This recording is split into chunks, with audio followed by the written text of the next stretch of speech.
नमस्कार, मैं तरुण वर्मा और मैं एक क्लिनिकल साइकोलॉजिस्ट हूँ।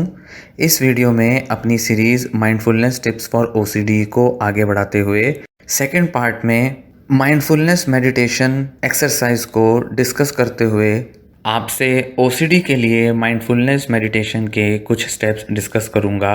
तो आइए अब इस वीडियो में आगे बढ़ते हैं और मैं आपको ओसीडी के लिए माइंडफुलनेस मेडिटेशन के कुछ स्टेप्स बताता हूँ। इस मेडिटेशन एक्सरसाइज का अब हम लास्ट स्टेप डिस्कस करेंगे। 5 स्टेप्स की इस मेडिटेशन का लास्ट स्टेप है कि मेडिटेशन को अब एंड कैसे किया जाए। जब आप मेडिटेशन को बंद करना चाहें तो करीब 2 से 4 मिनट का समय ज़रूर लें जिसमें कि आप इसको ख़त्म करें। जब आपको लगे कि अब आप इस एक्सरसाइज को ख़त्म करने के स्टेज पर पहुंच चुके हैं, मतलब जब आपको लगे कि अब आप काफ़ी मेडिटेट कर चुके हैं, तो अपना जो ध्यान है वो अपने माहौल की तरफ लेकर जाएं, अपने उस स्पेस में लेकर जाएं जहां पर आप मौजूद हैं।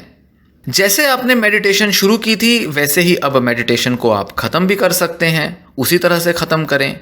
मतलब आप अपने स्पेस में, अपने एनवायरनमेंट में, अपने माहौल में जो भी चीज़ें वहाँ मौजूद हैं उन पर अपना धीरे धीरे ध्यान ले जाएं।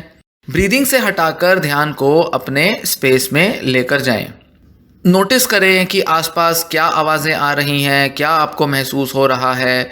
जैसे आपने पिछले स्टेप्स में किया था कि आप अपने बॉडी की तरफ अवेयरनेस ले गए थे, सराउंडिंग्स में जो साउंड्स आ रही थी उन पर आप ध्यान ले गए थे, उसी तरह से अब आप ब्रीदिंग से ध्यान हटाकर अपने आसपास के माहौल पर लेकर जाएं। जिस स्पेस में आप मौजूद हैं उस स्पेस के अलग अलग कंपोनेंट्स पर अपना ध्यान केंद्रित करते रहें, उधर स्कैन करते रहें, या जैसे भी जो भी मौजूद हैं वहाँ चीज़ें, उनको बस ध्यान दें, उनके प्रति माइंडफुल होएं। मतलब वो प्रेजेंट मोमेंट में हो रही चीज़ें हैं तो प्रेजेंट मोमेंट में फोकस करें, पर ब्रेथ पर फोकस ना करके आप अपने एनवायरनमेंट में फोकस करें, थोड़ा सा बॉडी पे फोकस करें और धीरे धीरे धीरे अपना ध्यान ब्रीदिंग से हटा लें। जैसे जैसे आप अपने एनवायरनमेंट को स्कैन करने लगें वैसे वैसे धीरे धीरे आप अपनी आंखें खोल लें। अपने ऊपर अब ध्यान लेकर आएँ और दिन भर में क्या क्या हो रहा है उस पर ध्यान ले जाएं। अपने को रिकलेक्ट करें, मतलब जो जो चीज़ें आपके लिए अब दिन भर में इम्पॉर्टेंट हैं, जो भी आपने आज किया है या जो भी अब आप चीज़ें करने वाले हैं, उनको थोड़ा खुद को रिमाइंड कराएं, याद दिलाएं। मतलब अब ध्यान को अपने body, environment, present moment, breathing से हटाकर अब जो भी आपके लिए ज़रूरी चीज़ें हैं उन पर धीरे धीरे ध्यान ले जाना शुरू करें, उनको याद करना शुरू करें। आराम से उनको एक बार माइंड में याद करें, धीरे धीरे उन पर फोकस बनाएं और धीरे धीरे आप अपने सेंसेस में आ जाएंगे। मतलब आप अब अपने डे टू डे एक्टिविटीज़ में, डे टू डे रूटीन में जैसा आप होते हैं अब आप वैसा महसूस करने लगेंगे। जो भी आपकी ज़रूरतें हैं, आपके लिए जो इम्पोर्टेंट इश्यूज़ हैं, जो आपकी सोच है जहाँ जाती है, धीरे धीरे धीरे अब आप पाएंगे कि आपकी सोच अब वहाँ आराम आराम से जाने लगी। जैसे जैसे आप इस मेडिटेशन की एक्सरसाइज को प्रैक्टिस करते जाएंगे और आप इस स्किल को सीखते जाएंगे जिसमें कि आपको अपना ध्यान प्रेजेंट मोमेंट में लगाना है, जहां पर आपको अपनी डिस्ट्रैक्शंस को जज नहीं करना है, बहुत ज़्यादा उन पर सवाल नहीं करने हैं, उनको रेजिस्ट नहीं करना है, तो ऐसे में धीरे धीरे आप पाएंगे कि आप इसे रोज़मर्रा की लाइफ में अब आप बेटर तरीके से कर पा रहे हैं। आप इसको धीरे धीरे सीख जाएंगे। धीरे धीरे आपको लगेगा कि आप दिन भर में जब कई बार मेडिटेशन की इस माइंडफुलनेस प्रैक्टिस को करते हैं तो आप पाएंगे कि मेडिटेशन अब आपके लिए वर्क कर रही है, अब ये आपके लिए अच्छे रिजल्ट्स ला रही है। आप पाएंगे कि अब आप सही मायने में समझ पा रहे हैं कि मेडिटेशन कैसे काम करती है और मेडिटेशन कैसे आपके ऊपर एक अच्छे रिजल्ट्स लाती है। आप इसके रिजल्ट्स को चेरिश कर पाएंगे, उसको एंजॉय कर पाएंगे। जैसे जैसे धीरे धीरे आप मेडिटेशन में स्किल्ड होते जाएंगे तो आप अपने में एक बड़ा बदलाव देखेंगे। स्पेशली अब आप अपने ओसीडी सिम्टम्स में बदलाव देखेंगे। बड़ी खास चीज़ होने लगेगी आपके साथ, बड़ा खास फर्क आप महसूस करेंगे। आप ऐसा नोटिस करेंगे कि अब आप अपने ओसीडी सिम्टम्स को भी वैसे ही रिस्पॉन्ड करते हो जैसे कि आप मेडिटेशन के टाइम पे अपने मन में होने वाले डिस्ट्रैक्शंस को रिस्पॉन्ड करते हो। जिस तरह से मेडिटेशन एक्सरसाइज के टाइम पे आपके मन में बार बार डिस्ट्रैक्शंस आती हैं, उधर आपका ध्यान खींच लेती हैं और फिर आप दोबारा से अपना ध्यान अपने सांसों पर या अपनी उस बॉडी स्कैन पर ले आते हैं, उसी तरीके से ओसीडी के जो थॉट्स हैं, ऑब्सेशंस हैं, कंपल्जन्स हैं, उनसे भी आप अपना ध्यान हटा पाएंगे और अपनी ऑनगोइंग एक्टिविटी पर अपना ध्यान ला पाएंगे। यही तो मकसद है, यही तो लक्ष्य है जिसकी वजह से आप मेडिटेशन कर रहे हैं, आप माइंडफुलनेस को सीख रहे हैं। आफ्टर ऑल ओसीडी के मैनेजमेंट में माइंडफुलनेस का क्या पर्पस है? यही पर्पस है कि आपको ओसीडी के थॉट्स परेशान करना बंद कर दें। आपके मन में ऑब्सेसिव थॉट आए और वो बस एक थॉट की तरह आके चला जाए और आप अपना ध्यान जो है वो ओसीडी के थॉट से खींचकर अपने प्रेजेंट मोमेंट में, प्रेजेंट एक्टिविटी में ले आए। वही चीज़ जो आप मेडिटेशन की एक्सरसाइज के टाइम पर करते हैं, जहां आपका मन अलग अलग सेंसेशंस या नॉइसेस या साउंड्स में चला जाता है और आप उधर डिस्ट्रैक्ट होकर वापस से अपना ध्यान जो है अपने ब्रेथ पे ले आते हैं, उसी तरह से जब आप और ज़्यादा स्किल्ड हो जाएंगे तो आप पाएंगे कि आप ओसीडी की थॉट से भी अपना ध्यान वैसे ही हटा पाएंगे जैसे कि आप माइंडफुलनेस की एक्सरसाइज के दौरान अपना ध्यान हटा पाते हैं, अपना ध्यान एक्सरसाइज पे ला पाते हैं। यही तो चमत्कार है, यही तो करिश्मा है माइंडफुलनेस का, जो आप धीरे धीरे सीखेंगे। आप रियलाइज़ करेंगे कि मेडिटेशन अब आपके लिए वर्क करने लगी है। माइंडफुलनेस का बेनिफिट आप देख पाएंगे। ओसीडी में किस तरह से होता है आप ये पाएंगे। आप क्या पाएंगे कि अब आप अपने ओसीडी थॉट्स को जैसी वो हैं वैसे ही आप उनको एक्नॉलेज कर पा रहे हैं। वहाँ से आप अपना ध्यान हटा के अपनी ऑनगोइंग एक्टिविटी पे ला पा रहे हैं।